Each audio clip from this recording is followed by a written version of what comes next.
Bismillahirrahmanirrahim. Assalamu alaykum. Hörmətli televizor görüşlər. Qalbdən qalbə namlıq proqramımızın 27-ci sanını görüşənlərinə qızğın qarşılamız. Mən Abdullah Yalğın.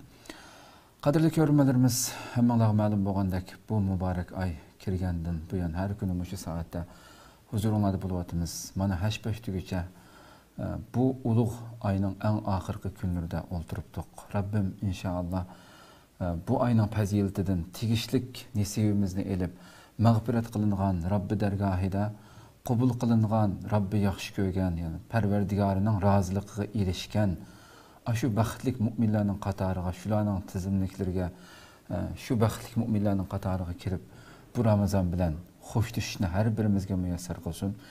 Həmmizə məlum axırqı Ramazanın ən axırqı 10 günün tahqiqçilərdə Peyğəmbərimiz sallallahu əleyhi və səlləm şu Qədir keçisini şu günlerde, tahqiqçilerde izləşini bizə tavsiyə qılğan hədislərdə mana bugün inşallah İslam dünyasıda mı umumyüzlük deyəndək 27-ci keçisi hər il deyəndək şu Qədir keçisi fəaliyyətləri ötküzüldü, dualar qılındı, məscidlərdə tünüldüğən işlər oldu deyəndək nurgun fəaliyyətlər oldu. İnşallah Rabbimdən bizmə həm bu Qədir keçisini mana şundaq günlərdə bulub bizni hem iyileştirişini Rabbimden tövəncik bilen sorayımız. Elbette bugün çokum bu Qədir keçisi digərlik emas, ama Resulullah'ın ki şu tahqiqçide bulduğallığı hoş bişareti bəgəllik üçün belki bundan burun 25 yoki 23'te bolğan buluş mümkün, yoki 29 buluş mümkün. Bilməyimiz, ama lakin tahqiqçide bulduğallığı üçün bugün bu programımızda hem bununla udulunub gəldi. Rabbim inşallah bu keçinin fəziletindən tigişlik, muş keçiyə layıq bir əməl bilen ötküzüşünü hər birimizə müyəssər qılsın deyə diləyimiz. Elanımızda bəgəndək bugünkü proqramımızın baş teması mana bu Qədir keçisi. Bu Qədir keçisini qandaq ötküzüş, qandaq şəkildə, qandaq tunuyumuz həqiqi özünə layiq şəkildə bunu biz paranlaşıb ötümüz. Bugünkü proqramımızın əziz mehmini, həmin tanışıq bolğan hörmətli ustaz, Şərq Türkistan Ölümanlar Birliyi müavini rəisi, şundaqla Avustraliya vəkili Abdusalam Alim ustadın təklif qıldı. Qimmatli vaxtdan çıxarıb qadam təşrif qılğanlıq üçün köpdən köp rəhmət etdiniz, ziyaretimizi qəbul qılğanlıq üçün. Sizə rəhmət. Allah razı olsun. Qadirli görürmələrimiz, proqramımız YouTube və Facebook kanallarımız arqılıq tarixləyədir. Ekran alda çıxıb durarqan nömrələr arqılıq proqramımızla əlaqədar fikir təklif belişənlərdə şundaqla köplügən qeyri-nəşərimizin faydalanışı üçün həm bəhərləb qoyuşunu həm unutmağa istər. Onda olsa bir vasıta kirib gəlsək, hörmətlik ustaz, əmdə şu Qədir keçisini həmmimiz bilimiz, bütün Müslümanlar bu Ramazanın ən axırqı bu küllərini təqazalıq bilen kütüdü, nurgun əməllərini qılıdı. Həm şu küllərdə nurgulluğun dini təbliğlərini köp tilq eylindi həmdi. Bu günün şu Qədir keçisinin fəzilətləri haqqıda söylənib atqan dərslər köp buldu həmdi. Bugün biz başta temamızda bu keçinin fəziləti haqqıda söyləşdim burun. Bu keçinin nima üçün Allah'ını tunuş, yani keçisi de atayımız, müşahidi biraz toxtalıb bəgən basla. Bismillahirrahmanirrahim. Elhamdülillahi Rabbil alemin. Ve salatu ve selamu ala seyyidina Muhammed, khatemil enbiya'i vel mursalin ve ala alihi ve sahbihi ecma'in. Esselamu aleyküm ve rahmetullahi ve berekatuhu. Aleykümselam. Yani bu mübarek keçide, bu uluğ keçide inşallah Allah nasip kılsa şundaq bulgusu, Qədir keçisi buluşunu arzu qılğan, umid qılğan asasda bu keçinin fəziletindən həmmimizdənki ortaq bəhrimin bulub, bu keçide Allah subhanahu wa ta'ala özünün mümin bəndilirgə vədi qılğan barlıq yaxşı qullarından həmmimiz üzümüzə tegişlik bolğan nasibimizni, elişimizni Allah tutturayımız. Sözüm Peyğəmbər İslam'ın ki bu keçide qılışqa özününki ayali, müminlərin anası, anamız Ayşə radiyallahu anh'a getken duasıyla başlayıb doğruladım. Peyğəmbər aleyhissalatu vesselam Ayşə radiyallahu anh'ın ki sualığa bu keçini ben uçurasam, bu keçinin ki bir nimisiga mehmon bo'lib sharafiga ega bo'lgan vaqtda qanday qilishim kerak, qanday Allohga yaqinlashishim kerak, Allohga bo'lgan tunishimni, Allohga bo'lgan muhabbatimni qanday izhor qilishim kerak deganda Peygamber aleyhissalatu vesselam tuvandiki duani o'qishni o'rgatgan. Allohumma innaka afuwun tuhibbul afwa fa'fu anni. Ey Allah, sen en afu qilguvchi zotsan, afu qilishni yaxshi ko'rsa, shuni ey Allah meni kechirgin. Gerçi bu kısqacha dua bo'lsa-mu, lekin ma'nosi intan uyg'ur va chunqur. Va buningda Alloh subhanahu va taolo o'zining bandalarini o'zini tunishga chaqirganligini shu duoni o'zidan ko'rib olamiz. Yani biz Allah'ınki el-afu sifatini tutuş. Xo'sh. Arqılıq biz Allah'ınki qanchalik mehribonligini tunib olamiz. Va shundaqla Allohning bandalarining kechirishni inchunchalik yaxshi ko'radiganligini tunish orqali bizning Allohning oldiga qanchalik gunohlar bilan bitib ketgan bo'lsakmi, yana umidli holda Allohning oldiga, ey Alloh, sen mening Robbim, men sening quling, men sening oldingga iltijo qilib, o'zimning butun gunohlari bilan sening oldiga kelib, men mana bu kechada sening menga va'da qilgan, butun bandalaringga va'da qilgan shu mehribonlik, shu fazilatdan bahramand bo'lish oldiga keldim. Deyish orqali Allohga bo'lgan tutunishini izhor qilish orqali Allohga kiradigan. Shuning uchun bu kechani Subhanahu va taolo qadr kechasini, ulug' kecha, ya'ni insonning qadrini bitiradigan kecha deb yelgan ma'noda keladi. Yoki bu kecha shunda ulug' kecha chunki eng isl, eng ulug' Allohning oldida eng qadrli bo'lgan o'zining so'zi, o'zining kalomini nozil qilgan kecha. Va farishtalarning ichida eng isl martabalik bo'lgan Jibril alayhissalom butun farishtalardan tushadigan zaminga tushadigan kecha. Va yoki qadrni ba'zida farz ma'noda ishlatiladi, arab tilida ba'zida parlashib ketish degan ma'noda. Nima uchun desa, farishtalarning osmondan tushgan farishtalarning sonining ko'pligidan faqat dunyo zamin ustidagi shag'illarning soni ko'p bo'lishi, bular butun qo'ydiga yeta olmay qoladi.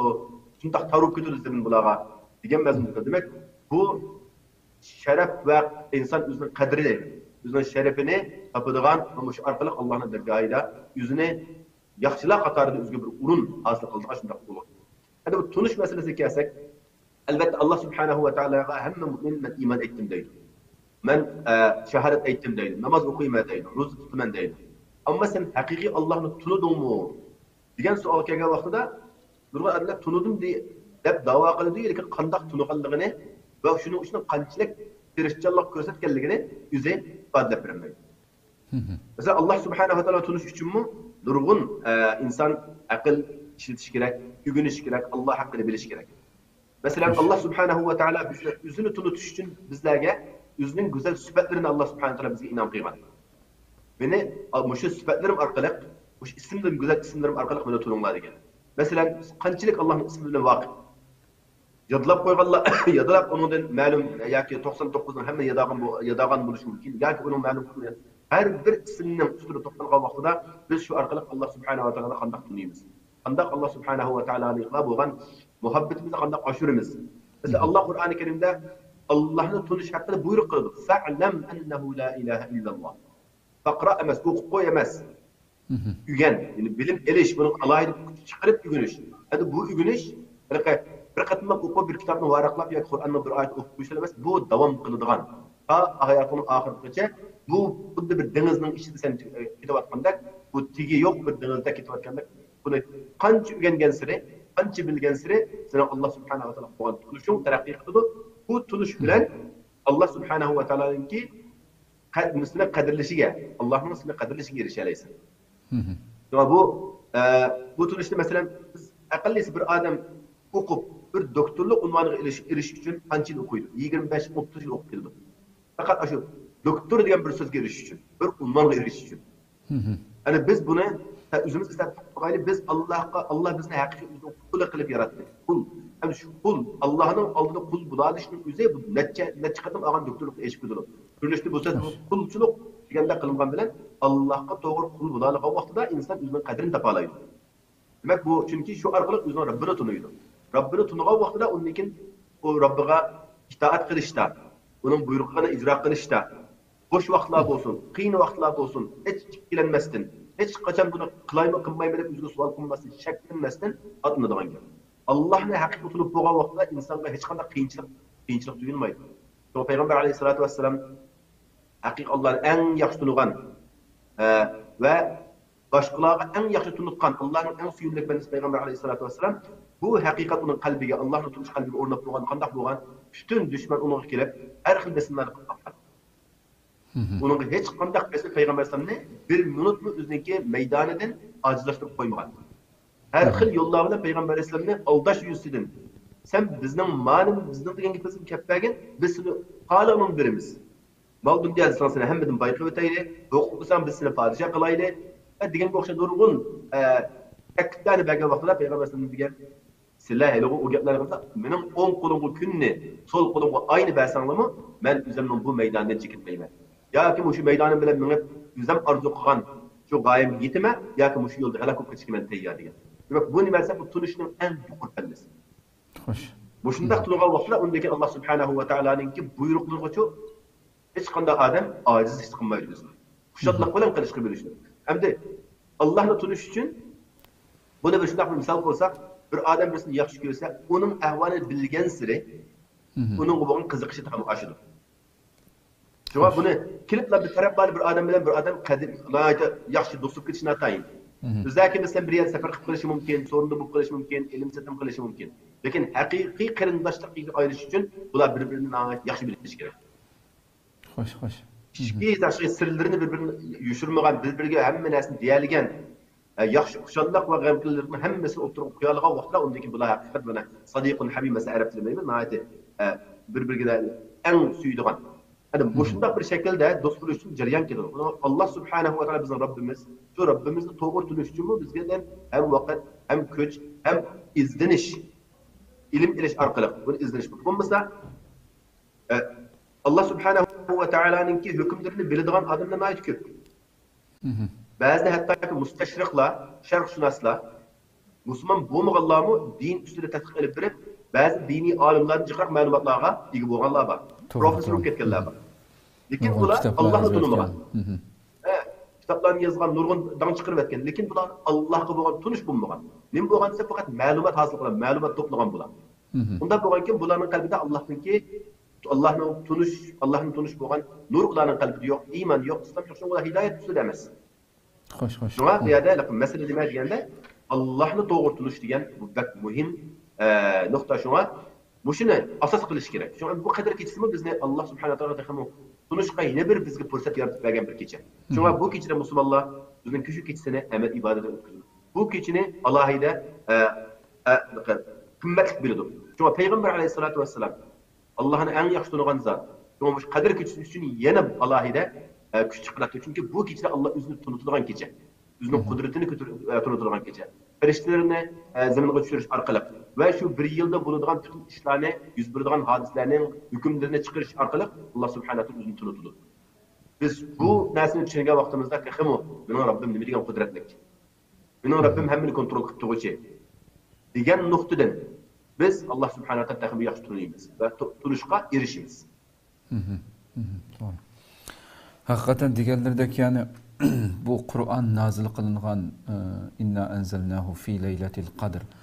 Yani qadr kechasida biz nazil qildik deb Qur'onni nazil qilgan Robbimizni tunish, uni bilish so'zlab o'tganlardek bütün barliq amallarimizni texambak ixlosmandlik bilan uni so'yib turib, yaxshi ko'rib turib qilishimizga eng cho'ng turtga degan gapda bu. Demak, yani Robbimizningki ta'limotlarini, buyruqlarini, cheklamalarini buni tunishdan kerak. Aldı bilan Allohni buni buyurayotgan yoki cheklayotgan Robbimizni tunishning qanchalik muhim ekanligini chiqadi bu yerdan.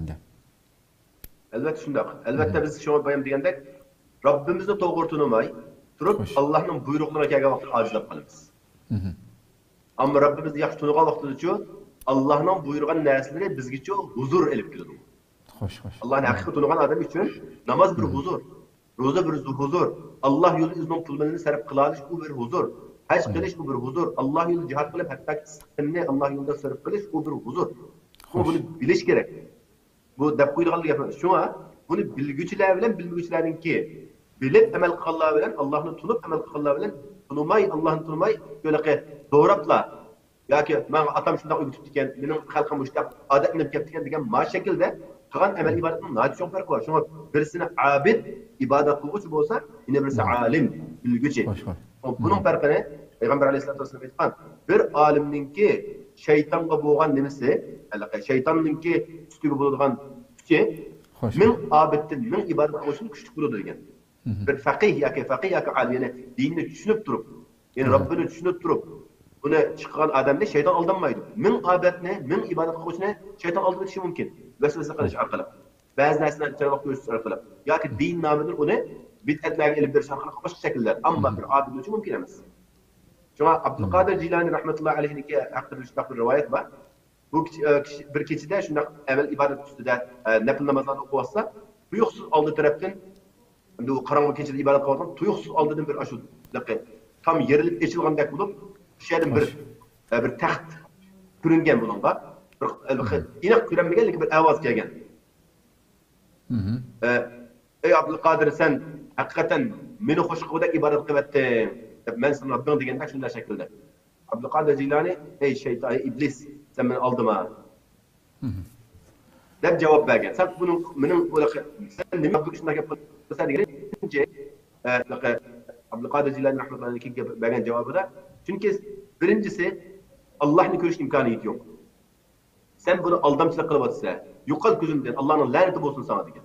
Shundan bu ovoz yo'qqan, ammo shu ketishdan buni men nechilagan odamlarni mushtaq qoldigan, ammo sen aldanmay qolding degan. Yani kitoblar rivoyat qilinadi, endi buniki qaysi shaklda qanday bo'lgan tafsiloti Allohu a'lam, lekin bu olim Allohni haqiqiy tunigan bir zot bo'lg'achqa uni shayton iblis aldayanmagan. Ama başka bir adamlarga bo'lsa, bir adam shunday bir harakat qilib havoda masalan tushib bersa yoki usulni ustida minib bersa, voy bu ajoyib karomat va odam ekan. Debla shuning ishiga oldinib ketib, o'zining dinini, iymonini yo'qotib qo'ygan insonlar edi. Xo'sh. Shunga bu Allohni to'g'ri tunish, bu bizningki haqiqiy mu'min bo'lishimizningki asosli talablari bilan birga va bizning islom dinida mustahkam, adil minishimiz uchun bakton muhim omil deb tushunishimiz kerak. Allohni tunmay turib qilgan amal ibodatlar insonda huzur bo'lmaydi. Ko'pdan ko'p rahmat. Haqiqatan bu abid bilan faqihning o'tirsidagi farqni nihoyat go'zal aytib berdi bu yuqoridagi hadis bilan. Xo'sh, undan o'tmish qadr kechisi nima uchun shuncha fazilatlik? Biroz buni to'xtalaylikmi? Qadr kechisi albatta hamma musulmon, hamma mu'min bizga Alloh subhanahu va taolo buni Qur'oni Karimda o'zi o'qitgan. Bu qadr kechisining ulug'ligi birincisi Qur'oni Karim nozil qilingan go'zal kecha. Allohning qudrati namoyon bo'lgan kecha. Va bu kechani Alloh subhanahu va taolo mu'minlar uchun bir fursat qilib bergan kecha. Bir Ramazon oyini Alloh berdi bizga, ibodat qilinglar. Bu shu oyni yaxshi amallarni qilish orqali ilgari gunohlaringlarni kechirishga erisha olasizlar. Xuddi man soma Ramazona imanan va ihtisaban g'ufira lahu ma taqaddama min zambi. Kimki Ramazon oyini iymon bilan va uning mukofotini Allohdan kutgan asosda huzur tutsa, Alloh uning ilgari gunohini kechiradi.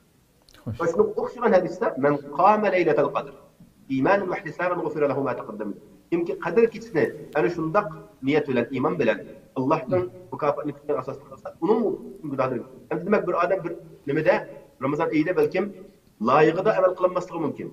Qildim deb yuzaki shakli qilib Allohning dargohiga haqiqiy bo'lmaydigan shaklda qilish mumkin. Ammo shundaqligimi ila Alloh fursat berib, ma bir kechada bo'lsa, sen buningki ahamiyatini bilib ol. Ba'zi vaqtida inson uchun shundaq 1 soat, 1 minutlik vaqt, necha oylik vaqt intayin qimmatli vaqt bo'ladi. Fursat bo'ladi. Agar shu 1 minutni sen kechiktirib turib qo'ysan, qo'ldan berib qo'ysan, sen yomon cho'z ziyorat qiladigan. Agar shu 1 minut yoki 1 soatni o'z vaqtida qadrlab ishlatasan, u orqali sen bir umr ishlab topolmaydigan natijalarni qo'lga keltiradigan shundaq bir ahvollarda insonning hayotida bo'ladi. Alloh subhanahu va taolo bu kechani shundaq go'zal kecha qilib, buningdan hamma bandalarim foydalanib olsin deb biz tarafdan bizga uni marhamat kechasi qilib bersa, yana bir tarafdan Alloh subhanahu va taolo bizni mushu kecha orqali Allohning bizga bo'lgan mehribonligini biz bir umr qilibmi erishamaydigan bir yaxshilikni Alloh bir kechada bizga asallashtirib berganligini biz buni ko'rib olamiz. Chunki Alloh Qur'oni Karimda bu kechani Laylatul Qadri xayrun min alf shahr. Bu kecha bo'lsa 1000 oydan 1000 oy amal ibodat qilgandan yaxshi. Endi 1000 oy degan 83-84 yil atrofida to'g'ri keladi. Bir odamning umrining unchalik bo'lishi degan bir odam 80 yoshga yashab tursa, maşallah deb Alloh uzun umr bersin deymiz. Payg'ambar alayhisolatu vasallamning hadisi bor. Mening ummatimningki umri 60-70 atrofida bo'ladi yoki bir 50-60 atrofida bo'ladi. Yani demek onundan yukarı yaşayan adam bir alaka artıkça bir mukafetli yaşayan buludur. Hoş. Ama demek bu 80 neçillik ömründen, bir gece arkadaş 80 neçil kalan yaxşılıkın hemmesi bir gecede mi sen halk olaysa, hazırlık olaysa. Demek bunu işte bunun kadri kıymetini şunda bilişin gerek. Bunun ehemmiyetini bilişin gerek. Bunu zayi kıvetmesliğin gerek. Deb Allah subhanahu ve taala Kur'an-ı Kerim'de ve Peygamber aleyhissalatu vesselam bizge bunu şunda okuttu. Şuna bu kişiye alaka fakat bir kechiga nima qilib qo'ymasdan uni. Ba'zilar 27 chuqur bo'ladi deb qolib, ko'p ulamolarniki 27 bo'lishi ehtimoli bor, ammo u 27 ga bog'liq ish emas. Payg'ambar alayhisolatu vasallam menga mush kechining qadr kechisining qachon bo'lganligi bildirilgan, ammo men unuttirdim. Sababi ne masalan? Masjidga vaqt ikki odamnikida talash qilayotgan, ovozni ko'tarib qarang qilib qolganligini bir-biriga xavflashganini ko'rib, men asli sizlarga shuning vaqtining aniq bo'lmasini demoqchi edim. Ma iki adamınki birbiriga yamanlıq qila, opal muamele qilganlik tufayli Allah onu mening qalbimni ilib oldi. Onu unutulduruldum. Hep bulup ama sizlar buni şu taq keçilarni izlasanglar bo'ladi degan. Yani bunu da yeni bir taraftan bizga bir kechiga markazlashtirib olmasdan har kechida, ya'ni mu'minninki hayoti amal yaxshi amali bir soatlik ham ish emas, balki har kecha har kunda davom qilib turishini tashabbus qilganligini biladi. Agar bir musulmon Ramazonda to'liq ro'za tutsa, har kechasida turib amal ibodat qilsa, namoz o'qisa, agar har kecha qilamiz, oxirgi 10 kechaning hammasida qiyamul layl turib, namoz o'qib, zikr tasbih qilib, Allohning o'zidan tilaklarini tilab qilsa, u cho'qim u kechini topgan bo'ladi. Chunki uni bu qadr kechisidagi amal ibodatning qabul bo'lishining sharti hech qachon bir qadr kechisini bilish shart emas. Uni bilish shartini hech kim shart qilmagan, uni Alloh shart qilmagan, payg'ambar shart qilmagan.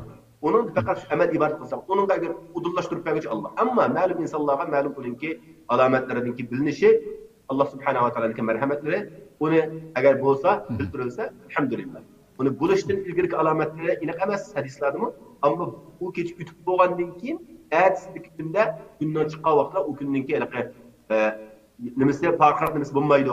Ya'ni shu kunga qarab yuvas kunning nimasiga qarab tura oladi. La shu'a fi degan kun shunday bo'lgan. Endi u yutib ketgan. U vaqt qo'y kechi bo'lib qolib, turgan kecha shunday bo'libdi degan gap o'tkazib o'tdi bu gapni degan u daqiqa. Fursat yutib ketdi degan gap.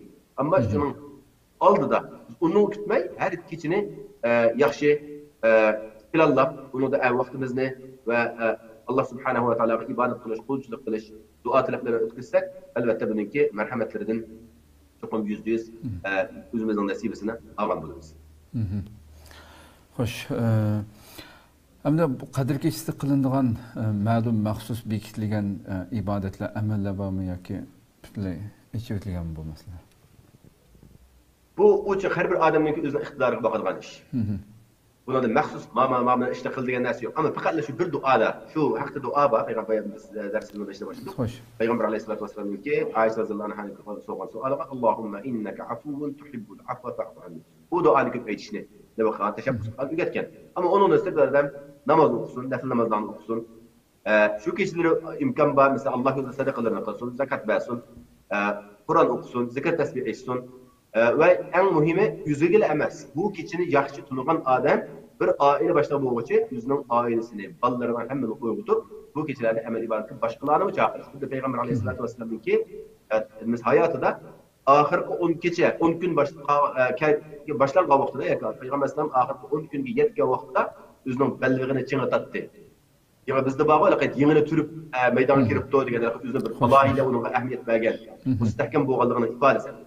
Ve yüzü keçini oyğaq keçini yaşaytdı ve yüzünün ailesini mi oyğutatdı. Demek bu mümindeki güzel bir narsa, yüzü to'g'ri ko'rgan, yüzü yaxshi ko'rgan bir narsani, yüzü yaxshi ko'rgan odamlarga uningga da'vat qilish va uni billa qilish, mana bu islomning go'zalligi. Bu yaxshi ishlar qilishning to'g'ri usuli. Shaxsiyat bo'lmasligi kerak. Yaxshi amallarda albatta biz inshaalloh mush so'zimiz orqali qarindoshlarimizni mush kechida g'ayrat qilishga, sabr qilishga, ko'proq duo qilishga chaqirib qilamiz. Demak bu har bir musulmonning boshqa bir qarindoshiga, do'stiga, bo'lib o'zining oilasiga, oila a'zolariga buni eskartish va bu kechada birga turib namozlarni o'qish bu intayin.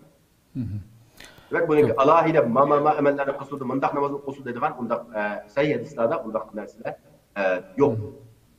Har bir insonning o'zininki toqatiga ko'ra, vaqtiga ko'ra, kuchiga ko'ra ilib bosib turadigan shu odamning shaxsiyatiga, no'rayiga qo'yilgan amal. Ko'p rahmat. Endi masalan bu mushu kechalarda, mushu ulug' kunlarda masalan namozsiz bo'lib qolgan, namoz o'qimaydigan xonim qizlar masalan ma'lum nima ishlarni qilish kerak bu kunlarda masalan? Bu kunning fazilatidan mahrum qolmaslik uchun. Endi Allah subhanahu va taoloning bergan uzrlaridan namoz o'qimaydigan ahvoldagi ayollarga kelsak, albatta ular ma'zur. Ammo ular namoz o'qimasmi, Qur'on anglay oladi. Zikr tasbih ayta oladi. Duo qila oladi. Ashu yetarli. Ashu Allohumma innaka afuwun tuhibbul afwa fa'fu anni deganga u shart emas, faqat shart emas. Islom ta'rif yo'q odamlar, masalan ayollar bugun shu ayz yoki boshqa kasalliklarda islomda amal ibodat namoz o'qish cheklangan shu vaqtlardami bu duolarni qila oladi. Shu duoni ko'p qilsa bo'ladi. Zikr tasbih esa bo'ladi. Subhanalloh, alhamdulillah, Allohu akbar. Bu zikrlar, bu tasbihlar nima degan go'zal Mesela Peygamber Aleyhisselatü Vesselam aytgan Subhanallah velhamdülillah temla'ul mizan. Elhamdülillahi temla'ul mizan. Subhanallah velhamdülillah temla'an ev temla'u ma beyne semai vel ard. Elhamdülillah degan so'zning o'zi bizning ma'nimizni tarozi janglaydigan shu tarozining o'zida intayin ig'ir o'ttirdi. Bu osmon bilan zaminning o'ttirishgan bo'dak shundoq buniki shuba deb buniki misli fazilatini Peygamber Aleyhisselam tutagan.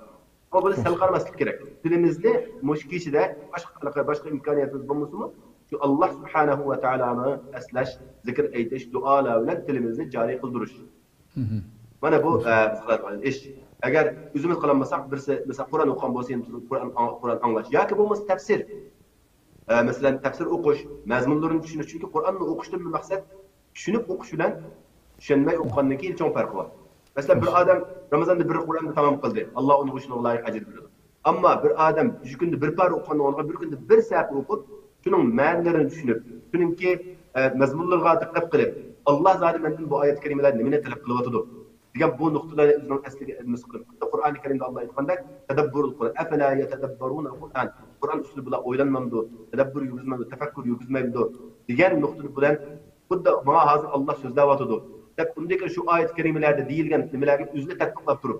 Mesela Qur'onda g'aybat qilmang degan oyat o'qigan vaqtida men zodi qaysi o'rinda? Men g'aybat qildimmi? Mendan boshqa xatolar sodir bo'ldimi? Mesela ota-onangizga osiylik qilmang, itoatsizlik qilmang deganda men ota-onamni ko'ndirayotgan vaqtlarim bormi? Demak bu har bir qilganda inson o'zidan o'zi hisob qila oladi. Menda bunday bir sodir bo'lganda ey Alloh meni kechirgin. Undan keyin yana davomda kelgusida undagi shunday bir ahvollar kelib qolgan o'zini tutib ola oladigan. Ben burun ranjitgandim, hamda ranjitmasligim kerak.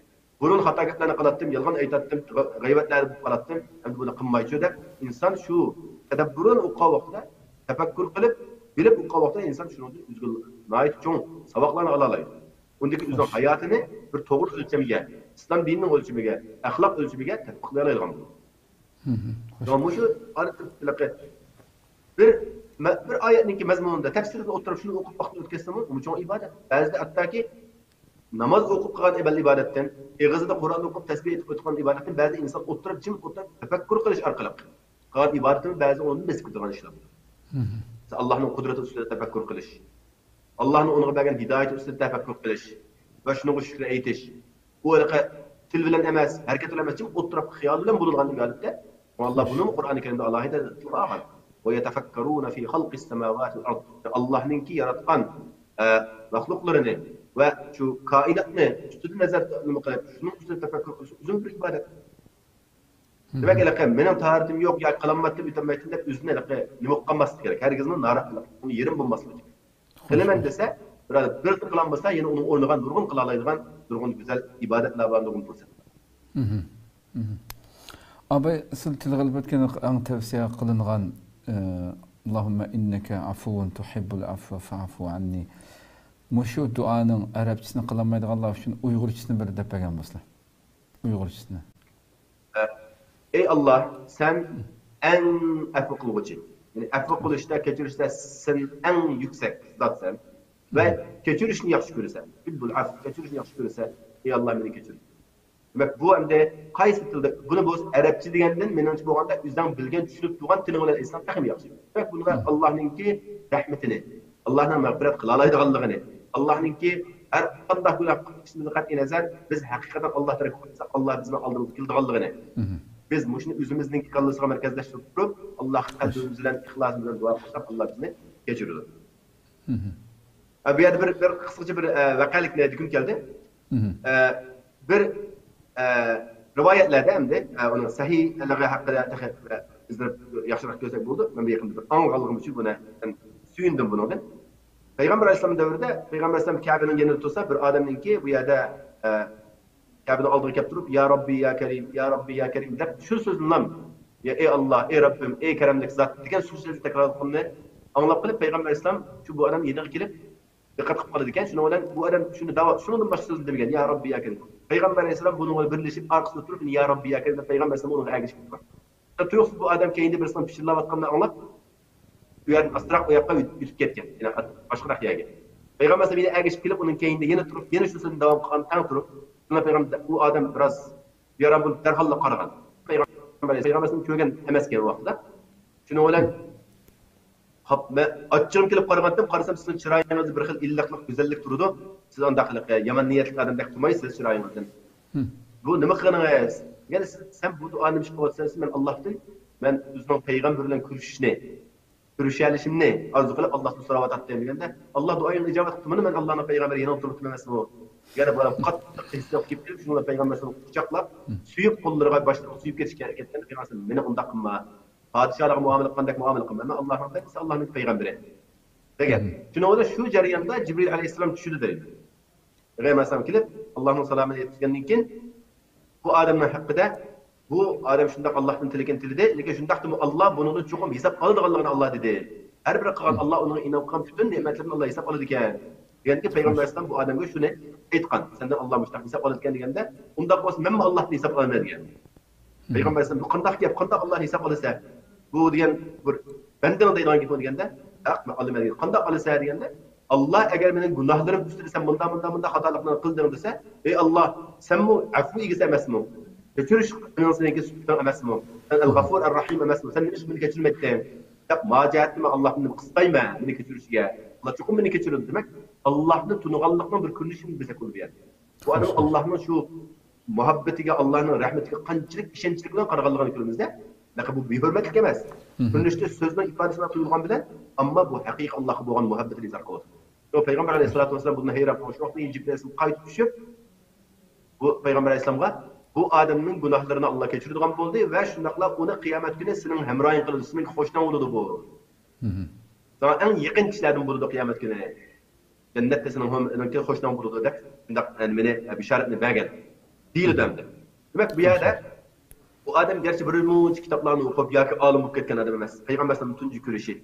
Ama Allah'a buğan tunuşu acayip bir dereceye yetkenligini biz bunu göreleyimiz. Hoş. Şuna bu yerde Allah'ın tutunup ifadeler, şuna Kur'an-ı Kerim'de Allah ayetidir. وَلِلَّهِ الْأَسْمَاءُ الْحُسْنَى فَدْعُوهُ بِهَا. Yani Allah şundak güzel isimleri var. Şu isimleri arkalık Allah'ın çağırınlar. Allah'a iltica kılınlar. Allah'a münacat kılınlar. Allah'a yalvarınlar. Kaysi isim buluşu katine? قُلِ دُعُوا اللّٰهِ اَوْ دُعُوا الرَّحْمَنِ اَيَّمَّا تَدْعُوا فَلَهُ الْأَسْمَاءُ الْحُسْنَى. Allah da çağırın ya ki Ar-Rahman da çağırın. Çünkü hepsi Allah'ın güzel isimleri. Kaysinden çağırırsan Allah Subhanahu ve Teala anlaydı. Duaları onu icabet ediyor. Degan bu noktalar, bu duada Peygamber Efendimiz bizne yeni şu Allah'ın merhametini sunutish uchun. Sonra tuhibbul afwa degan so'z bor bu yerda. Ey Allah sen kechirishni yaxshi ko'rasan. Allah jazolashni yaxshi ko'rmaydi bandasini. Jazolashniki maqsad nimasi? Allohning adolati bu. Çünkü insan hatalık kıldı, o hatalık dolayı o ceza katılışı gerek. Çünkü şu adildir. Ama Allah Subhanahu ve Teala'nınki özünün iradesi nemine taraf bulursa merhamet egesi.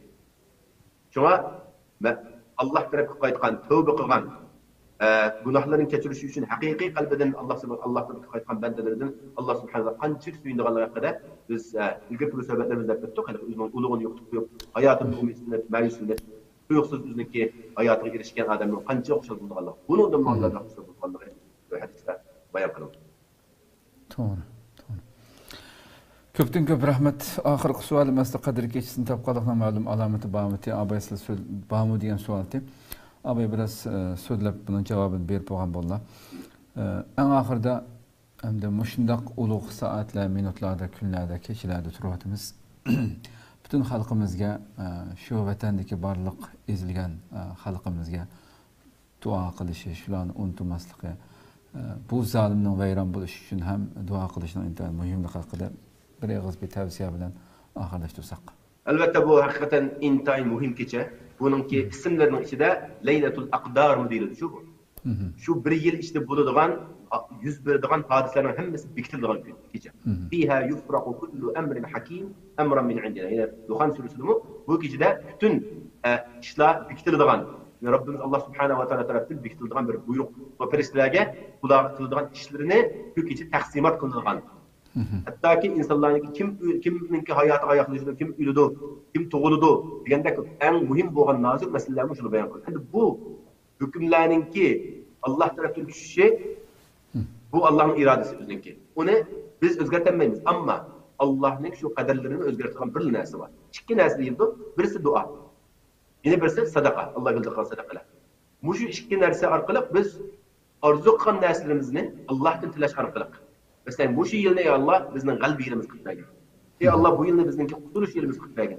ey Allah bizni bu yilni, mush yilimizni bizning zulmdan qutuladigan, xalqimizni ozod qiladigan, mustaqilligimizga erishadigan, dushmanlarimizning ustini g'olib qiladigan yil qilib bergin deb buni Allohumma innaka afun tuhibbul afwa fa'fu anni o'zimiz uchun qilgan bilan va shundaqla xalqimiz uchun, umumiy musulmonlar uchun g'alaba chiqish yo'li, vaqt yo'li, musulmonlarning taraqqiyot yo'li degan mush yo'lda hammamiz ichimizdan masalan shu duoni qilsak, albatta Alloh subhanahu va taolo shu hukmlar joriy qilingan, shu qadar Allohning iroda qilayotgan bekitib etgan shu narsalar ichida Alloh subhanahu va taologa duolarimiz arzib qolsa, Alloh qabul qilsa inshaalloh albatta qabul qilsa, albatta buni Alloh o'zgartirib bizning tilaklarimiz bo'yicha, bizning orzularimiz bo'yicha Alloh subhanahu va taolo shu kechidagi bekitadigan qadarlarni bizga loyiq bo'lgan, bizga manfaat bo'lgan yo'l bilan Alloh bekitib berishga Alloh albatta qodir.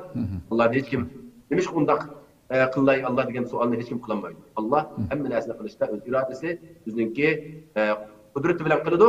Albatta bandalariga mehribonlik bilan qarab turgan bo'lg'achqa biz haqiqiy Alloh tarafga qaytib duoni joyida qilsak, Alloh subhanahu va taolo bizga shu duolarimiz orqali mumkin bo'lmaydigan ishlarni Alloh mumkin qilib beradi va mumkinligi tas bo'lgan ishlarni biz uchun osonlikqa o'zgartirishga Alloh qodir.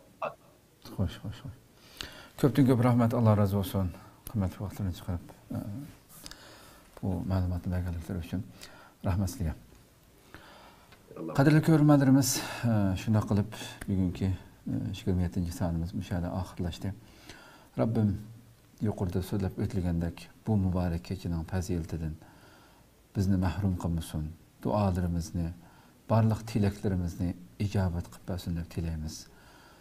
Bu zulmlar ko'tarilib ketsin deb tilaymiz. Inshaalloh bizning kuladigan albatta hammasi sinoq shu xo'shallikqa erishadigan, xalqimizning zulmdan qutulib erkinlikka erishadigan kunlarmi kelgusi buningga ishonchimiz bilan shu Robbimizga yelingan holatda bu soatlarni, minutlarni o'tkazishga hammamizni nasib qilsin deymiz. Inshaalloh Robbim umr bersa, o'xshash soatda boshqa bir tema bilan ko'rishishga omon bo'lgaysizlar. Bizlarni ham bu muborak soatlarda qilayotgan shu go'zal duolaringlarning ichida bizni ham aslab qo'yishni unutmaysizlar. Assalomu alaykum va rahmatullohi taala va barakatuh.